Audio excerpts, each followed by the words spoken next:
Saudi अरब की यात्रा पे गए और वहाँ पे एक बार और उन्होंने बड़े स्पष्ट रूप से कहा कि भारत और पाकिस्तान के बीच जो युद्ध विराम कराया गया वो उनके द्वारा कराया गया और जो शर्त रखी थी उसमें व्यापार की मात्रा बढ़ाने के लिए उन्होंने प्रस्ताव रखा, जिस पर भारत और पाकिस्तान दोनों सहमत हो गए।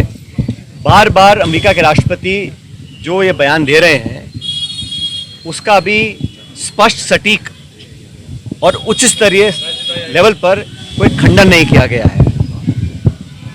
एक बात और हमने देखी कि जितनी बार भी सोशल मीडिया पर राष्ट्रपति ट्रंप ने अपना पक्ष रखा है इस पूरे मुद्दे को लेकर, उन्होंने एक बार भी आतंकवादी शब्द का इस्तेमाल नहीं किया, उन्होंने टेररिज्म का इस्तेमाल नहीं किया, उन्होंने कहीं भी पाकिस्तान द्वारा दशकों से नामी गिरामी विश्व प्रसिद्ध आतंकवादियों को जो पनाह दी है और जो भारत में लगातार मुंबई से लेके पुलवामा और पहलगाम में जो आतंकवादी हमले हुए हैं उस पर पाकिस्तान का जो प्रूवन ट्रैक रिकॉर्ड है उस पर एक शब्द नहीं कहा।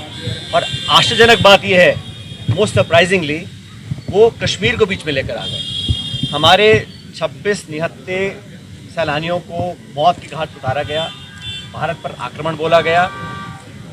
बजाय इसके कि उसकी चर्चा वो करें, उन्होंने बेवजह कश्मीर मसले को हवा देने का काम किया। जो मसला बहुत पहले सेटल हो चुका, कश्मीर का मुद्दा द्विपक्षीय है, उसका अंतर्राष्ट्रीयकरण करना ये पाकिस्तान चाहता है।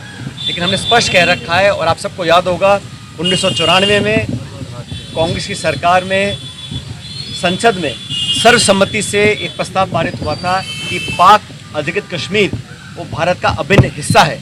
आज भी जम्मू कश्मीर की विधानसभा में पीओके की जो विधानसभाएं जो खाली हैं वो सीटें आज भी खाली पड़ी हैं।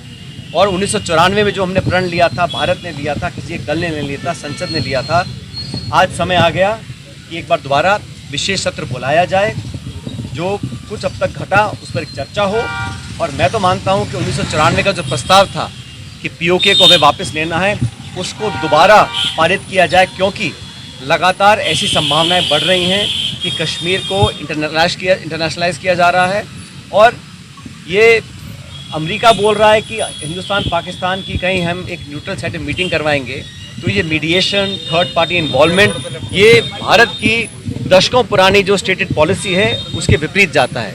इसलिए 1994 के जो हमने प्रस्ताव पारित किया था उसको दोबारा पारित करने का समय आ गया, ताकि पूरा विश्व देख सके कि पीओके के मुद्दे पर, आतंकवाद के मुद्दे पर, आतंकवाद को जड़ से ख़त्म करने के मुद्दे पर पूरा भारत एक है। युद्ध विराम की घटना की घोषणा अमेरिका के राष्ट्रपति कर रहे हैं, वो अप्रत्याशित आज तक कभी नहीं हुआ। और प्रधानमंत्री जी ने स्टेटमेंट दिया, अच्छी बातें बोली और मैं उम्मीद करता हूँ कि सारी बातें सच हों, लेकिन उन्होंने अभी तक इस पर स्पष्टीकरण नहीं दिया कि जो सीज फायर हुआ वो इंक्रीज ट्रेड वॉल्यूम्स के को दिखाकर किया गया, कश्मीर में मध्यस्थता को स्वीकार कर किया गया। ये ठीक है, विदेश मंत्रालय के प्रवक्ता बोल रहे हैं कि हमारी पॉलिसी में कोई चेंज नहीं है, लेकिन जो परसेप्शन दुनिया में बना है उसका भी हम लोगों को ध्यान रखना पड़ेगा।